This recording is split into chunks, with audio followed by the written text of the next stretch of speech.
बिस्मिल्लाहिर्रहमानिर्रहीम। अस्सलाम वालेकुम नाज़रीन, आप यूट्यूब चैनल देख रहे हैं। मैं इमरान खान हूँ। सबसे पहले तो एक खुद कुछ धमाका हुआ अख्तर मेंगल साहब का जो काफ़िला मैंने आपको बताया था पिछले व्लॉग में कि वो लखपास के करीब पहुँच गया। लखपास वो एरिया है जो मुख्तलिफ सड़कें इकट्ठी होती हैं और वो एक मेन शाहरा पे पहुँचती हैं। यहाँ पे आगे लखपास है, यहाँ से 30 किलोमीटर पे 30 किलोमीटर दूर जो है वो आप कोयटा में पहुँच जाते हैं। यहाँ कंटेनर्स लगा के रास्ते को बंद कर दिया इंतजामिया ने और शदीद शेलिंग की गई है, फायरिंग की गई है, टॉर्चर हुआ है, कारकुन गिरफ्तार हुए हैं। तो अख्तर मेंगल साहब ने जो स्टेटमेंट दिए थे मैंने आपको बता दिए थे। अब जो खबर आई इंतहाई अफसोसनाक है, वो ये है कि अख्तर मेंगल साहब का जो काफिला है वहाँ पे एक जलसा हो रहा था, जहाँ पे रुका गया, उन्होंने वहीं पे जलसा शुरू किया, लोग वहीं पे बैठ गए और वहीं पे उन्होंने धरना दे दिया है। पहले कोशिश करते हैं, वो साथ साथ ये भी कोशिश करते हैं कि किसी तरह ये कंटेनर्स हटाए जाएँ, सिक्योरिटी फोर्सेज को धकेला जाए और फिर वो कोयटा के अंदर दाखिल हो जाए। लेकिन इस वक्त सूरत हाल ये है कि सरदार अख्तर मेंगल का काफिला बलूचिस्तान में दाखिल होने वाली एक बड़ी शाहरा के ऊपर बैठा हुआ है। दूसरी जानिब जो है वो कई और इलाकों में एहतजाज जारी है। लेकिन पहले खुद कुछ हमले के बारे में आपको बताता हूँ जो तफसीलात मैंने इकट्ठी की हैं और जो बात अख्तर मेंगल साहब ने बताई है। एक तो अख्तर मेंगल साहब ये कहते हैं कि गुज़िश्ता रात से लॉन्ग मार्च के शुरका पर मुसलसल शेलिंग और फायरिंग की जा रही है। इनकी मोटरसाइकिलें और गाड़ियाँ छीन ली गई हैं और कुछ को जला दिया गया है। लॉन्ग मार्च इस वक्त भी लखपास पर रुका हुआ है। अगर ये नाअहल हुकूमत सिर्फ हमें पुरअमन तरीके से कोयटा में दाखिल होने और अपना एहतजाज रिकॉर्ड करवाने की इजाज़त दे देती, जैसा कि हमने पहले दिन से वादे किया है, तो ये सूरत हाल पैदा ना होती। हमने बार बार अपने कारकुनों और आवाम से पुरअमन रहने की अपील की है और अब भी करते हैं, मगर हुकूमत और एस्टेब्लिशमेंट चंद लाख निहत्ते अवाम से खौफजदा है। वो लोग जो जमहूरियत के बड़े बड़े दावे करते हैं, आज के दिन पर ज़रूर गौर करें। आज उन्होंने बलोच और पश्तून अकवाम को जो पैगाम दिया है वो बहुत वाज़ेह है। पाकिस्तान की मरकज़ी सियासत में ना इंसानी हकूक़ की बात करने वालों के लिए कोई जगह है, ना सियासी जमातों के लिए और ना ही पुरअमन एहतजाज करने वालों के लिए। रियासत ने नौजवानों को एक बार फिर पैगाम दिया है कि वो पुरअमन तरीकों से या पुरअमन तरीकों को छोड़कर कोई और रास्ता इख्तियार करें। ये बात मैं भी बार बार कह रहा हूँ कि नौजवानों को आप किधर धकेलना चाहते हैं? वो पुरअमन रास्ते की तरफ जाते हैं, आप उनके लिए रास्ते ही कोई नहीं छोड़ते, तो आप क्या चाहते हैं कि वो बंदूक उठाए हाथ के अंदर?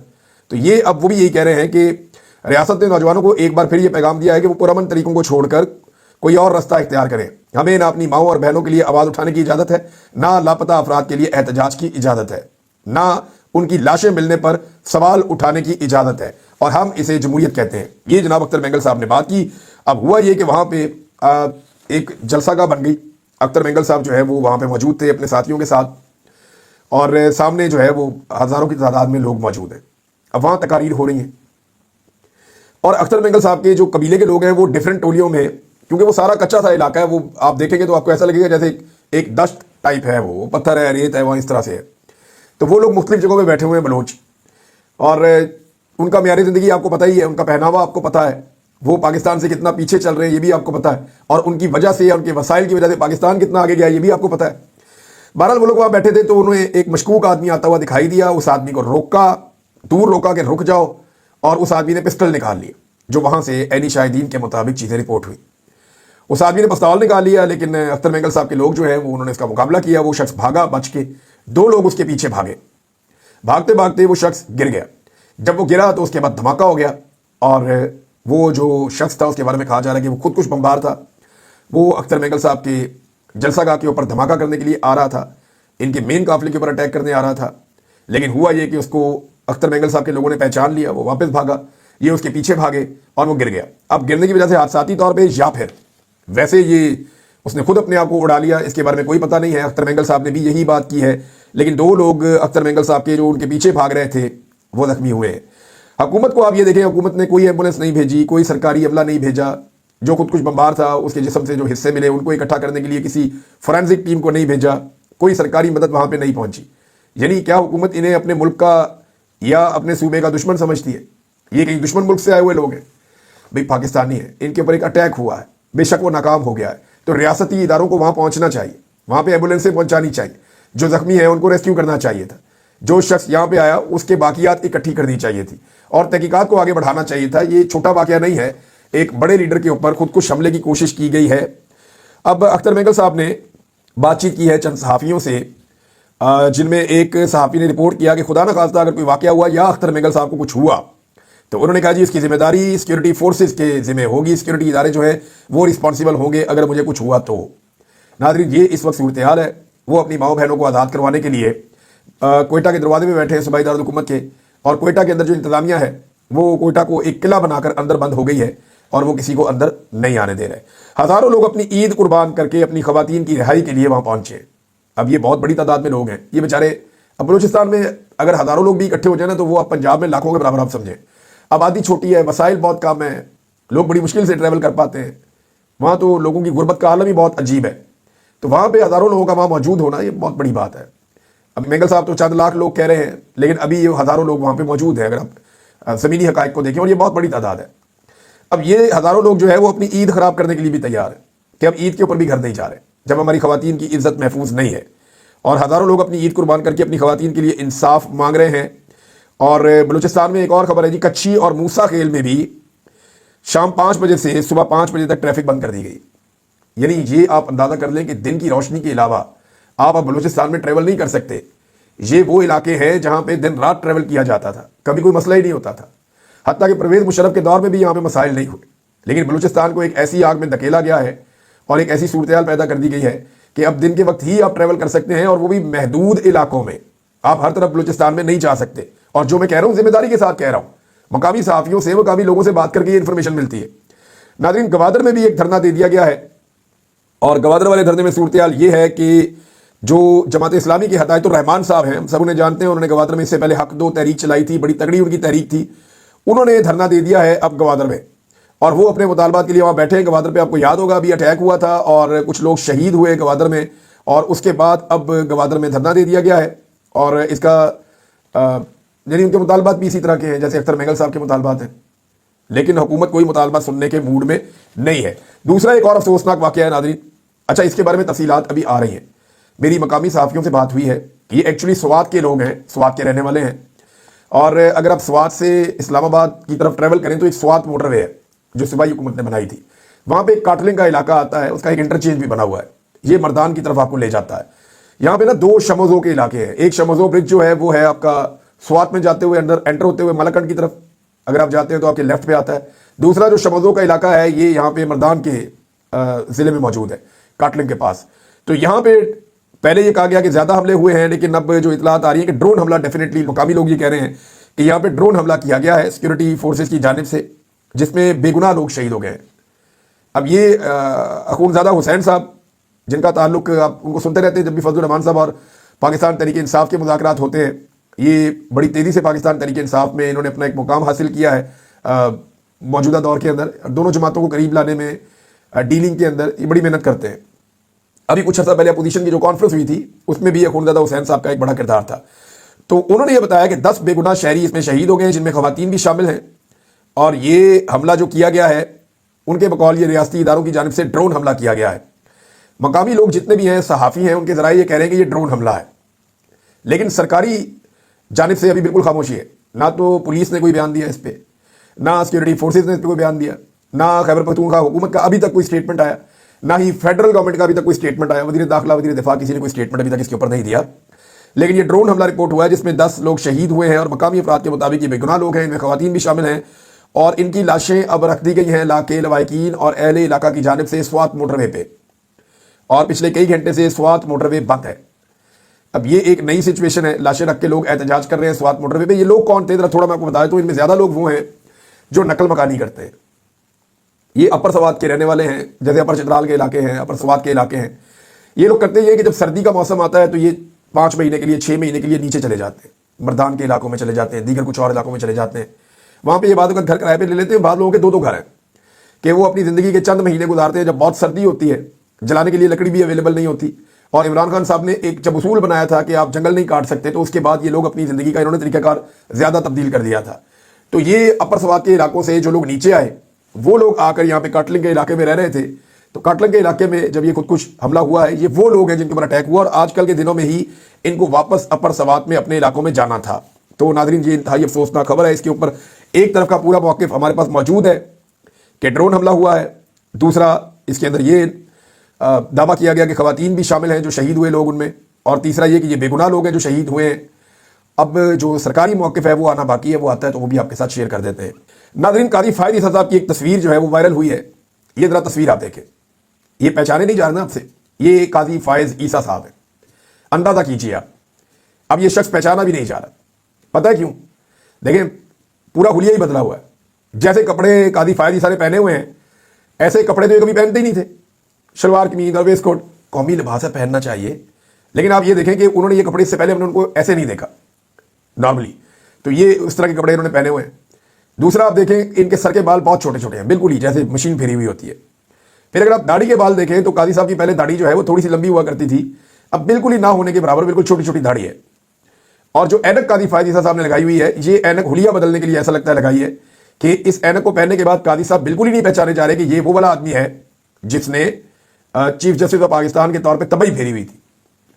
अब ये फोटो दो लोगों के साथ जब काजी साहब के सामने आई तो फिर उसके बाद काजी साहब की जो लोगों ने तबाही फेरी है, मुझे कुछ चीजें याद आ गई। यानी ऐसा लगता है देख के कि वो हुलिया बदल के अपना फिर रहे हैं। हो सकता है उन्होंने उम्रा किया हो काजी साहब ने और सर के बाल जो है वो मुंडवाए हो, लेकिन ये भी मुमकिन है कि, लेकिन दाढ़ी जैसे छोटी होगी ना तो ये एक अलग कहानी है, इसको उसके साथ आप नहीं जोड़ सकते। जैसे ऐनक तब्दील हुई है, बज़ाहिर ऐसे लगता है कि काजी फायद ईसा ने अपना हुलिया तब्दील किया है और वो नहीं चाहते कि लोग उन्हें पहचाने। क्योंकि देखिए यूरोप में, पाकिस्तान से बाहर आप कहीं भी जाते हैं, आप एयरपोर्ट पे जहाज़ों में आप ट्रैवल करते हैं तो बड़ा मुश्किल हो जाता है जब आपने लोगों के बारे में ऐसे गलीज फैसले किए हो। बतौर जज उन्होंने नाइंसाफियों की दास्तान रकम की है, हर वो जुल्म किया है जो कोई और जज नहीं कर पाया। और सबसे ज़्यादा मुझे जो बात याद आई काजी साहब की ये तस्वीर देखकर, काजी साहब ने एक दिन रिमार्क्स दिए थे कि किचन की गर्मी बर्दाश्त नहीं होती तो किचन को छोड़ दे, बाहर निकल जाए। तो अब काजी साहब के लिए पूरी दुनिया की किचन बनी हुई है, पूरी दुनिया की ज़मीन काजी साहब के लिए गर्म है और काजी साहब हुलिया बदल के फिरते हैं। और इमरान खान साहब का भी एक बयान मुझे याद है। इमरान खान साहब ने कहा था कि ये लोग मुंह छिपाते फिरेंगे, और देखें आप वो जो उनकी असली शक्ल है उसको उन्होंने छुपाया, एक नई शक्ल के अंदर काजी फायद साहब को नजर आए हैं। थोड़े दिन पहले एक और भी काजी साहब के हवाले से बयान की गर्दिश कर रहा था कि शायद काजी साहब पछता रहे हैं जो कुछ उन्होंने किया पाकिस्तान के साथ, लेकिन नहीं, ऐसा हो नहीं सकता। अगर पछता रहे होते तो जब वो कुर्सी में बैठे थे तो कुछ तो ऐसा करते, लेकिन आखिरी दम तक काजी फायद ईसा ने कोशिश की कि उसको एक्सटेंशन मिल जाए। उस एक्सटेंशन के लिए 26वीं आईनी तरमीम के रास्ते तक निकाले काजी फायद ईसा ने, सारा कुछ करके देख लिया लेकिन बात बनी नहीं। तो काजी फायद ईसा को अल्टीमेटली जाना पड़ा, ओहदे से जाना पड़ा, उसको छोड़ना पड़ा, और बड़ी बेदिली के साथ वो गए हैं क्योंकि उन्होंने कभी नहीं कहा कि मैं इस ओहदे पे एक्सटेंशन नहीं लूंगा। गोल मोल बयान देते थे, वो कहते नहीं थे। सदीक जान साहब की बात मुझे याद आई जिसमें उन्होंने लिखा था कि ये किरदार तारीख के कूड़ादान में जाएगा। अब ये मकाम इबरत है तमाम उन लोगों के लिए जो कुर्सी पे बैठ के ये समझते हैं कि वो खुदा बन बैठे, जिन्हें कुर्सी पे बैठ के ये लगता है कि इस सुबह की कभी शाम नहीं आनी, हर आदमी का एक जवाल होगा। आज आप देखें कि जनरल कमर जावेद बाजवा या जनरल नदीम अंजुम वो पूरी दुनिया में पाकिस्तानियों को फेस नहीं कर सकते। काजी फायद ईसा पूरी दुनिया में पाकिस्तानियों को फेस नहीं कर सकता, नहीं कर सकते ना। जनरल बाजवा ने तो एक जगह पे ये भी कह दिया था, मैंने वो वीडियो देखी, कि मैं वो हुई नहीं, और काजी साहब ये साबित कर रहे हैं कि मैं वो हुई नहीं। आप अंदाजा करें कि जब आपको अपनी जात, अपनी शख्सियत छुपानी पड़ जाए तो आपने क्या काम किए होंगे जिनकी वजह से आप यहां तक पहुंच गए हैं। आपने कितना जुल्म किया, एक पॉलिटिकल पार्टी से उसका निशान छीन लिया, जबरदस्ती का रिजीम चेंज ऑपरेशन करवाया, इंसानी हुकूक की पामानियों पे आप खामोश रहे, जबरी गुमशुदगियों पे आपने कोई फैसला नहीं दिया, आप आला कार बने रहे एस्टेब्लिशमेंट के, और आपने हर वो काम किया जो एस्टेब्लिशमेंट को और इमरान खान साहब के पॉलिटिकल अपोनेंट्स को सूट करता था। आप उनके साथ खड़े हो गए। नाज़रीन, बिलाखिर अहमद नूरानी साहब की वारदा ने पुलिस और अदलिया से मायूस होकर इंसाफ ना मिलने पर army chief general Syed Asim Munir साहब से अपील कर दी है और ये कहा है कि सिर्फ आप ही ये कर सकते हैं, मेरे बेटों को आप बादियाब करवा दें। जो अहमद नूरानी साहब ने किया या कहा, मैंने उन्हें पहले भी मना किया था और मेरा उससे कोई ताल्लुक नहीं है, ना उसके भाइयों का उससे कोई ताल्लुक है, लिहाजा आप उन्हें छुड़वा दें, आपकी बड़ी मेहरबानी। अब ये एक माँ क्यों अपील कर रही है? देखें, 10 दिन 11 दिन की फिर डेट दे दी है जज साहब ने, 7 अप्रैल को अब मैं ये केस सुनूंगा। जज साहब ये कह रहे हैं, ये बड़ा नॉर्मल कर दिया है जबरी तौर पे किसी को लापता करना। सोचिए अगर जज साहब का अपना बेटा लापता हो जाए या उनकी अपनी बेटी लापता हो जाए या जज साहब को ही लापता कर दिया जाए, तो जज साहब क्या इतनी लंबी लंबी तारीखें देंगे? कभी अपने बच्चों को रख के सोचिए कि जो लोग लापता होते हैं उनकी फैमिलीज पे, उनके घर वालों पे क्या गुजरती है, उस तकलीफ को कभी आप महसूस कीजिए। बहरहाल जज साहब ने लंबी डेट दे दी है और देखिए इसमें एक चीज़ बड़ी क्लियर है कि अहमद नूरानी की वालदा ने वजीर आजम को नहीं कहा, सदर को नहीं कहा, उन्होंने डायरेक्ट आर्मी चीफ को कहा है। तो आप इसका मतलब समझ जाएं कि कौन क्या कर रहा है इस मुल्क में और कौन क्या कर सकता है, सारे इख्तियारात किसके पास है, और जबरी गुमशुदगियों में अगर कोई गया तो वापस लाने की उम्मीद लोग किसकी तरफ ले जाते हैं। यानी अदालतें हमें इंसाफ दे नहीं सकती, पुलिस दे नहीं सकती, लोग मायूस हैं।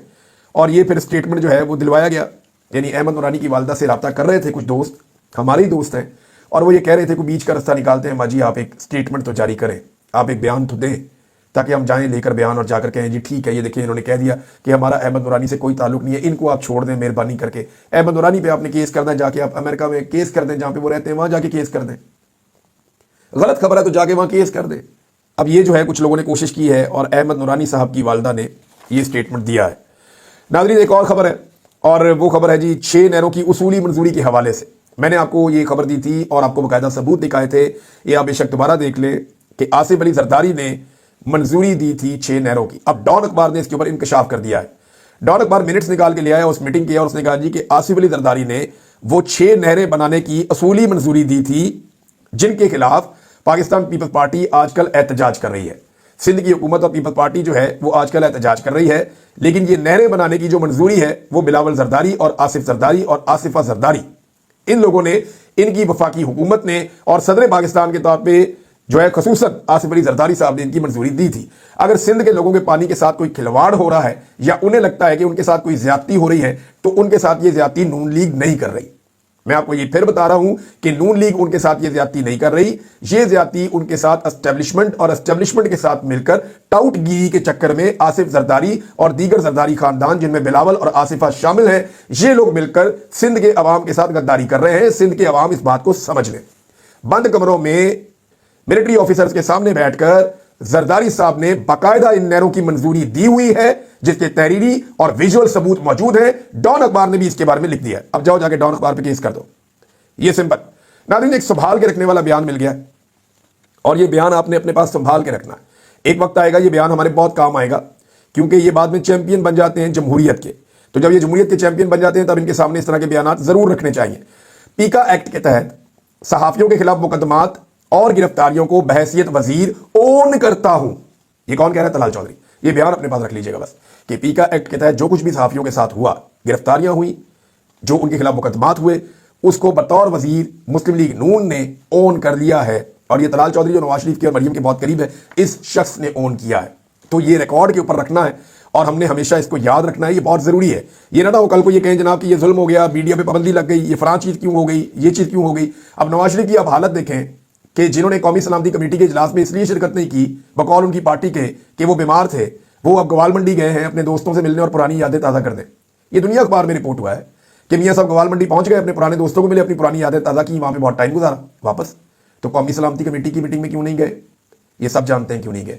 क्योंकि मियाँ साहब यास्मीन राशिद से हारने के बाद किसी को भी फेस नहीं कर सकते, किसी का भी सामना नहीं कर सकते, और वो एक दुखी आत्मा बन के भी दिखाते हैं कि मैं बहुत नाराज हूं, मेरे साथ बड़ी ज्यादती की गई। हालांकि कोई ज्यादती मियां साहब के साथ नहीं हुई। उन्होंने 2 नंबर और धांधली वाले तरीके से अपनी बेटी को वजीर आला और भाई को वजीर आजम लगवाया है। नाज़रीन, कुछ स्टेटमेंट्स हैं जो शेख वकास अकरम साहब ने दिए हैं। एक तो इन लोगों ने फैसला किया कि ईद के फौरन बाद तौहीन अदालत की दरखास्त लेकर जाएंगे अडियाला जेल इंतजामिया के खिलाफ, क्योंकि उन्होंने अदालती फैसले पर अमल दरामद होने ही नहीं दिया। लार्जर बेंच ने कहा कि इनकी मुलाकात करवाओ, मुलाकात करने पहुंचे, उन्होंने मुलाकात ही नहीं करवाई। जूते की नोक पर रखा अदालत का फैसला। तो लार्जर बेंच के फैसले की इससे ज्यादा तौहीन हो ही नहीं सकती, तजलील हो ही नहीं सकती। लेकिन जज अगर बेइज्जती महसूस करें तो उनको तो इसके ऊपर खुद नोटिस लेना चाहिए था। लेकिन पीटीआई कह रही है जी कि हम ईद के बाद जो पहला वर्किंग डे है हम जाएंगे और जाकर इसके ऊपर आवाज उठाएंगे। शेख वकास अकरम साहब ने कुछ जुल्म और ज्यादतियां जो हुई हैं पाकिस्तान तहरीक इंसाफ के लोगों के खिलाफ, उनको एक्सपोज किया है, वो मैं आपको बताऊंगा। और शेर अफजल मरवत साहब के स्टेटमेंट के ऊपर भी उन्होंने जवाब दिया, वो भी आपको मैं बताऊंगा। अब तक के लिए इतना ही। अपना ख्याल रखिएगा, अपने चैनल का भी। अल्लाह हाफिज़।